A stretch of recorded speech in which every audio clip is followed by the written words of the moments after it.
Hey guys, mail call. Unbox tayo. Pakita ko lang yung binili kong blade sa eBay. Okay, so dito kasi meron kaming mga kada bahay dito sa Amerika may puno, tsaka may mga halaman, may mga bush, brushes, mga ganyan. So kailangan mo ng kailangan mo ng magandang pangtabas. Okay, and then looking online, naghanap ako ng mura lang, no? Nakita ko tong Ridge Runner. And then maganda naman yung review. Ayan o, Ridge Runner. Maganda yung review niya. And then maganda yung itsura. Gusto ko talaga ng machete, yung medyo makapal, mabigat. Yan. Okay. Pinakamura nito, $19.99 plus $10 shipping, $30. Sabi ko, tingin ako sa eBay. Sabi ko, teka lang, para may kamukha to Nakita ko sa eBay, hunt down or unbranded, lang, $23 lang ang bili ko. Kaya sabi ko, tingnan natin kung parehas nga siya. Ito, hunt down, nilagay lang nila yan, generic lang. Pero feeling ko, isang factory lang pinanggagalingan ng mga to Isang factory lang pinanggagalingan yan Iniiba-iba lang nila yung mga brand. So, ito siya. Okay. Alala ko nga pag sa Pilipinas hindi mo kailangan ng machete or mga cutting tools unless nasa probinsya ka, Dito kasi tubo ng tubo yung mga brushes. Okay? Sabi ko eto, nakalagay hunt down. Pero parehas yung blade profile niya Nagkaiba lang yung kulay nito, kasi may pagka-yellow, pero yung profile din na to parehas. Ito pinaka-importante. Sabi ko, kumbaga, para sa inyo, mura na yung $30, Naganap pa ako na mas mura. Ayan, parehas, Ridge Runner. Ridge Runner. Parehas siya, Ayan.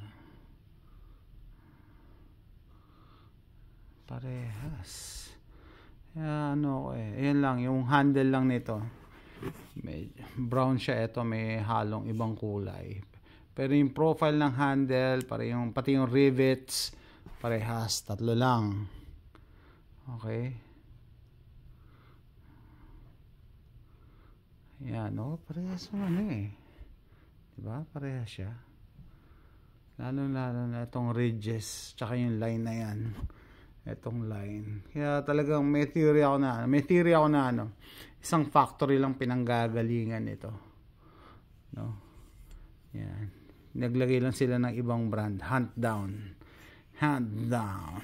So, anong klaseng to? Stainless steel to Ayan 3CR13 steel. Stainless steel yan. Crafted in China.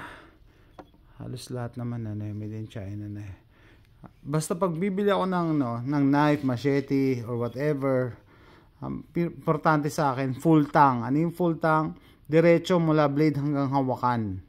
Yun ang importante sa akin, Ibig sabihin, matibay siya, hindi siya mababali dito sa sa hawakan, Kahit paano, matibay siya in a way na yung normal use, Yung iba na ito sa YouTube nung na-research ko yung mga ganitong machete, ginagamit nila pamputol ng puno, pamputol ng troso. Well, for that, axe na gagamitin mo, chainsaw na gagamitin mo, Pero yung mga maliliit na sanga, kaya nito. Okay? Doon nila tinetest. Pero basically, depende, dapat yung application, yung gamit mo, appropriate doon sa gamit. Hindi pwedeng puputol mo ng puno to. Gagamit.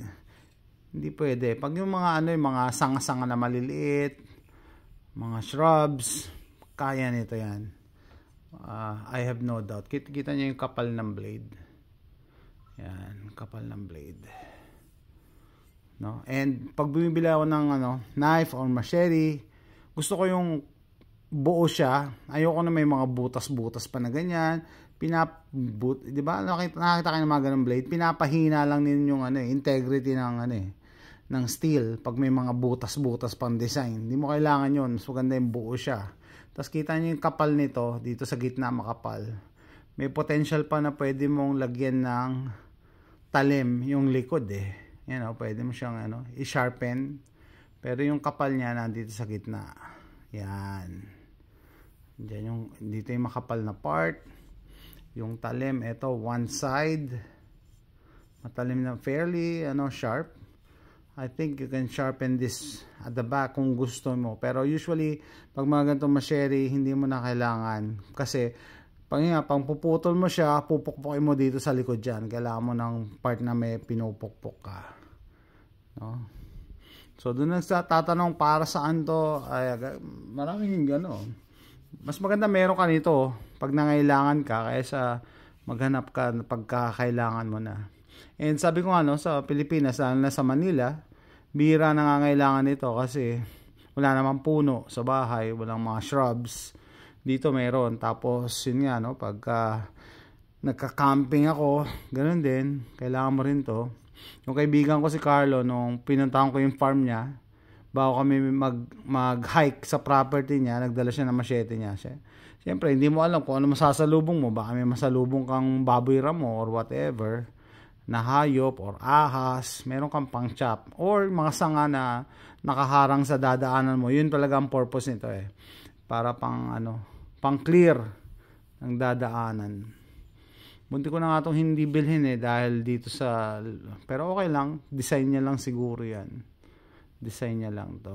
Kasi gusto ko talaga solid lang to. Solid. Pero maganda siya, in fairness. For $23. Sabi ko, bubuksan ko muna.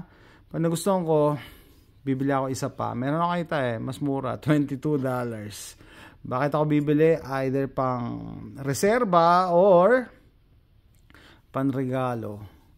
Ganda rin yan Ikaw, regaluhan ka ng ganyan. Tatanggihan mo ba? Diba?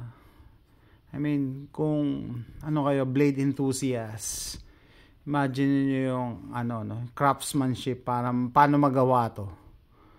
Ako, tinry ko gumawa ng knife, hirap na hirap ako sa home tools lang Mahirap nga naman gawin to, Mahirap siyang gawin. And share ko pala isa ko napanood na na YouTube video ni Julius Babaw. Ini-interview niya si Chito Miranda ng parokya ni Edgar. Si Chito Miranda may knife collection. Tapos yung knife collection niya nasa isang cabinet na salamin. Ang tanong ba naman ni Julius Babaw hindi ka ba natatakot? May mga anak ka, may bata ka. I mean, bakit nakakatakot yung may kutsilyo sa bahay at may bata? Ano ba akala nyo yung bata? Kukunin niya tapos mananaksak na ng mga tao or mag-suicide siya? 'Di ba? Parang sira ulo lang gagawa nun So yung anak mo, pag binigyan mo ng kutsilyo ng ganyan, isasaksakin niya yung sarili niya. 'Di ba? Lalo-lalo na yung mga school age children. Alam na nila yan na matalim yan. So ba't ka matatakot? Kung yung anak mo naman matino, hindi naman siya sira ulo na just because may nakitang kutsilyo mananaksak na. Yung mga utak ng mga naalala ko tuloy siya sabi na beta male, mga takot na takot sa kutsilyo, sa baril. Hindi alpha male, beta male.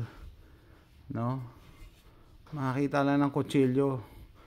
Lalo na siguro kung makita siya ng gun collection. 'Di ba? Anyway, naano ko lang, naalala ko lang. These are tools. Tools lahat 'yan. Ultimo yung kutsara at tinidor nyo, tools 'yan. These are tools. Pati ito ginamit ko pambukas. Tagal na sa akin ito, 10 years na yata mahigit. Pambukas ko lang ng mga packages. These are tools. It doesn't mean na may nakita kang ganyan magra-rampage ka na, magsasaksak ka na. 'Di ba? Hindi gawain na matinong tao 'yon. Hindi maiisip na matinong tao 'yon. Kahit bata. Alam nila 'yan, Lalo-lalo na yung mga nag-aaral na bata. Alam nila 'yan na masusugatan sila. Anyway, so ito lang unboxing and initial impression. So parang totoo yung hinala ko. Isang factory lang pinanggagalingan ng mga to. Ito yung telltale signs. Parehas na parehas dito. Parehas dito. Mas parehas yung blade profile. Nagkaiba lang yung kulay. Yung siguro yung ang tawag dito. Yung pag-discolor ng wood. Usually ganyan lang siya Iniba lang nila yung pag-color ng wood dito. Stain, yun, yung pag-stain ng wood dito sa side para meron siyang sariling personality. Pero other than that, I think it is the same machete. Okay guys, so yung mga blade enthusiasts, survivalists, preppers, and the like, sana nag-enjoy kayo sa video na to, no? See you next time. Hunt down.